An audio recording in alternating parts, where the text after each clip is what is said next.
మనము ఈరోజు ఒక కథ చెప్పుకుందాం. ఏం కథ అంటే, ఒక ఊర్లో ఒక పెద్ద కొండ. ఆ కొండలో అన్ని పెద్ద పెద్ద బండరాళ్ళు ఉంటాయి. ఆ బండరాళ్ళు ఉంటే ఏం చేస్తాడంటే ఒక అతను ఆ బండరాళ్ళన్నీ తీసుకొని వచ్చి దేవుడు లాగా చేద్దామని, ఆ దేవుడు విగ్రహాలు చేద్దామని ఆ బండరాళ్ళన్నీ తీసుకొచ్చి విగ్రహాలు చేస్తున్నాడు. ఫస్ట్ ఒక పెద్ద బండతో చేస్తాడు. ఆ పెద్ద బండతో చేస్తే ఇట్లా కొడతాం కదా సుత్తితో. ఆ కొట్టినప్పుడు ఏమవుతుందంటే ఆ బండరాయి అనేది పగిలిపోతుంది. బండరాయి అనేది అతను ఆ రాయిని పక్కన వేసేసి మళ్ళీ ఇంకొక రాయితో మళ్ళీ ఇంకా దేవుడి విగ్రహం తయారు చేద్దామని ఇంకొక రాయిని తీసుకొని దేవుడి విగ్రహాన్ని బాగా తయారు చేస్తాడు. బాగా తయారు చేసిన తర్వాత ఆ విగ్రహాన్ని పెట్టాలి కదా. ఆ విగ్రహాన్ని కొనుక్కుపోవడానికి వేరే వాళ్ళు వస్తారు.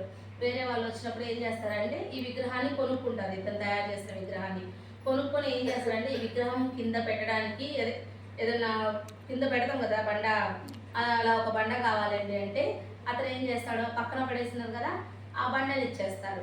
తీసుకపోతే ఇంక వీళ్ళు ఏం చేస్తారంటే ఆ విగ్రహాన్ని తీసుకుపోయి గుడిలో పెట్టి బాగా పూజలు చేస్తా, కొబ్బరికాయలు కొడతా, దండం పెడతా ఉంటారు. కింద ఉన్న బండ ఉందే ఆ బండని అందరూ తొక్కుతుంటారు.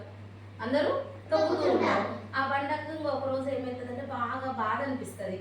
అందరు ఎవరు లేనప్పుడు ఆ విగ్రహాన్ని అడుగుతుందంట, మరి నువ్వు బండవే నేను బండనే, అవును కదా, రెండు బండలే కదా, మరి నిన్ను ఎందుకు అందరూ మొక్కుతున్నారు, మరి నన్ను ఎందుకు అందరూ తొక్కుతున్నారు, నన్ను అందరూ తొక్కుతుంటే నాకు చాలా బాధగా ఉంది అని అడుగుతుందంట. అప్పుడు ఆ విగ్రహం ఏమని చెప్తుందంట తెలుసా, మరి నిన్ను తయారు చేయడానికి శిల్పి వచ్చినప్పుడు ఒక దెబ్బ వేయంగానే నువ్వు విరిగిపోయావు. నేను ఆయన ఎన్నిసార్లు నన్ను ఆ ఉలితో సుత్తితో ఎన్నిసార్లు నన్ను కొట్టినా కూడా నేను పగిలిపోలేదు. ఆ దెబ్బలన్నింటినీ కూడా నేను ఓర్చుకొని ఒక మంచి శిల్పంలాగా తయారయ్యాను. నువ్వు ఆ దెబ్బల్ని ఓర్పుతో సహనంతో ఓర్చుకోలేకపోయావు, అందువల్ల ఇలా బండగా మిగిలావు అని చెప్తుంది. సహనము మనకు చాలా ముఖ్యమని చెప్తుంది. అంటే మనం కూడా అంతే. ఇప్పుడు మనం చిన్నపిల్లలం కదా, మేడం ఒక దెబ్బ వేసిందనో లేకపోతే ఇంట్లో ఒక అమ్మ నాన్న ఒక దెబ్బ కొడుతున్నారో అని మనము బాధపడకూడదు. మన కోసమే కదా చెప్పేది. ఇలా వాళ్ళు ఒక దెబ్బ వేసి లేదంటే ఒక మాట చెప్పి మనల్ని సరిచేస్తేనే మనము మంచి విగ్రహం లాగా మారి అందరితో గౌరవం పొందగలం. బాగా చదువుకోవాలనే కదా మేము మీకు చెప్పేది.